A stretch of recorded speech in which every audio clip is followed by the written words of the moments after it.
ये आपकी एक्सरसाइज 3.2 है और इसमें पहला क्वेश्चन मैंने पिछली वीडियो में अपलोड कर दिया है। डिस्क्रिप्शन में उसका लिंक मैं दे दूंगा, उसे आप ज़रूर देख लेना। और ख़ास करके इससे संबंधित जो रूल हैं उसका भी मैं लिंक दे दूंगा, वो ज़रूर देख लेना। क्योंकि जो दूसरा क्वेश्चन है वो आप तभी समझ पाएंगे जब आप इससे संबंधित जो सूत्र हैं वो आप ढंग से समझ लेंगे। अब सवाल देखिए क्या है। हमें अनुपातों A1/A2, B1/B2 और C1/C2 की तुलना कर ज्ञात कीजिए कि निम्न समीकरण युग्म द्वारा निरूपित रेखाएं एक बिंदु पर प्रतिच्छेद करती हैं, समांतर हैं अथवा समपाती हैं। यानी आपको जो इसके 3 पार्ट दिए हुए हैं, इसमें 2 समीकरण दे रखी हैं। इन दोनों समीकरणों का हम ग्राफ अगर खींचेंगे, ग्राफ खींचना नहीं है पर यदि खींचते हैं तो वो बिना ग्राफ खींचे आपको बताना है कि वो रेखाएं प्रतिच्छेदित करेंगे, समांतर होंगे या समपाती होंगे, हमें ये बताना है। तो इसको करने का तरीका क्या है, देखो। पहला क्वेश्चन हम कर रहे हैं, इसका दूसरे का फर्स्ट पार्ट। अब इसे देखिए आप। एक्सरसाइज 3.2 है आपकी। एक्सरसाइज 3.2 और ये हो गया दूसरे का first part. 5x-4y 5x-4y plus 8 equal to 0, 7x+6y plus के -9 इक्वल टू 0। अब बिल्कुल प्रॉपर तरीके से पहला सवाल मैं बताता हूँ। इस समीकरण 1 बोलेंगे, इसे समीकरण 2। तो तरीका क्या है कि समीकरण 1 तथा समीकरण 2 की तुलना क्रमशः समीकरण कौन सी, A1x प्लस के B1y प्लस के C1 बराबर 0, A2x प्लस के B2y प्लस के C2 बराबर 0 से करने पर हमें तुलना कर रहे हैं। इसकी तुलना इससे कर रहे हैं, इसकी तुलना इससे कर रहे हैं, दूसरी वाली से। तो देखो A1 यहाँ 5 है, तो A1 कितना आ गया 5, B1 कितना आ गया -4 और C1 कितना आ गया 8, A2 कितना आ गया 7, B2 कितना आ गया 6 और C2 कितना आ गया -9। यानी ये A1, ये B1, ये C1, ये A2, ये B2, ये C2। यानी x का गुणांक A1 है, y का गुणांक B1 है और अचर पद C1 है समीकरण 1 में। x का गुणांक A2 है, y का गुणांक यहाँ B2 है और अचर पद C2 है, समीकरण 2 में हो गया। ठीक। अब हमें क्या अनुपात निकालते हैं, यानी बटे में A1/A2 5/7 आ गया। और फिर हम निकालते हैं B1/B2 कितना आ गया -4/6। 2 से कटा है माइनस के 2 दूनी के 4, 2 3 के 6, ये आ गया। अब आपके पहले दोनों बराबर नहीं आए, क्योंकि 5/7 आया है, ये माइनस के 2/3 आया है, बराबर नहीं आए हैं। तो तीसरा C1/C2 नहीं निकालना है, ध्यान देना, इसको नहीं निकालना C1/C2, क्योंकि हमारा फॉर्मूला नंबर्स में लग चुका है कौन सा, A1/A2 does not equal to B1/B2। और अगर आपने पहली वीडियो ढंग से देखी है, समझी और आपको फॉर्मूले याद हैं, तो आप तुरंत बता देंगे कि ये अद्वितीय हल वाली स्थिति है। अद्वितीय हल यानी समीकरण युग्म का अद्वितीय हल है। और जब अद्वितीय हल होता है तो रेखा युग्म कैसे होते हैं, तो समीकरण युग्म द्वारा निरूपित रेखाएं क्या होंगी, प्रतिच्छेदित करेंगी। तो क्या लिखेंगे, अतः दी गई समीकरण युग्म द्वारा निरूपित रेखाएं, यानी जब इसका हम ग्राफ खींचेंगे तो वो प्रतिच्छेदित करेंगी एक दूसरे को। रेखाएं, निरूपित रेखाएं एक बिंदु पर प्रतिच्छेद करती हैं, एक बिंदु पर प्रतिच्छेद करती हैं, प्रतिच्छेद करती हैं। ये इसका आंसर आ गया। दूसरा देखिए इसका सेकंड पार्ट कर रहा हूँ इसका।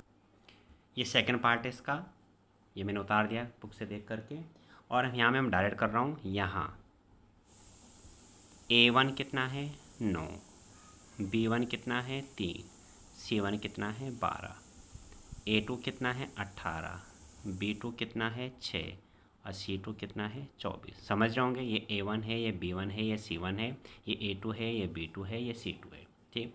अब इनका अनुपात निकालेंगे A1/A2। तो A1/A2 हमारा क्या आ गया 9/18, 9 कम 9, 9 दूनी के 18।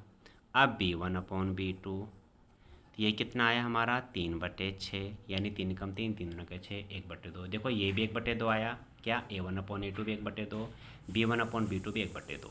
अभी दो बराबर आए हैं तो मैं C1/C2 भी निकालना पड़ेगा। आता है C1/C2, तो ये आ गया 12/24, 12 कम 12, 12 दूना के 24, ये भी बराबर आया। इसका मतलब तीनों बराबर हैं, तो हम क्या लिखेंगे, चूँकि A1/A2 equal to B1/B2 is equal to C1/C2। ये कौन सा हल है, तो मैंने कहा ना पहले अगर आपने फॉर्मूला याद किए हैं तो आप तुरंत बता देंगे, ये अनंत हल वाला फॉर्मूला है। और जब रेखाएं अनंत हल में होती हैं तो इसका जो ग्राफ बनता है वो कैसा होता है, समपाती रेखाएं होती हैं। तो क्या लिखेंगे, आता है समीकरण युग्म द्वारा, आता है दिए गए समीकरण युग्म द्वारा निरूपित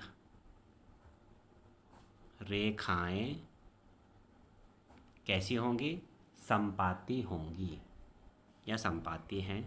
समपाती का मतलब जो बच्चे नहीं समझते हैं तो उन्हें बता देता हूँ। एक लाइन खींचिए, एक रेखा, और दूसरी रेखा फिर इसी के ऊपर आएगी, यानी आपको एक ही रेखा दिखाई देगी पर दोनों रेखाओं के बिंदु यहीं आएंगे। एक के ऊपर जब दूसरी रेखा आ जाए, जितनी भी रेखाएं सब समपाती कहलाएंगी।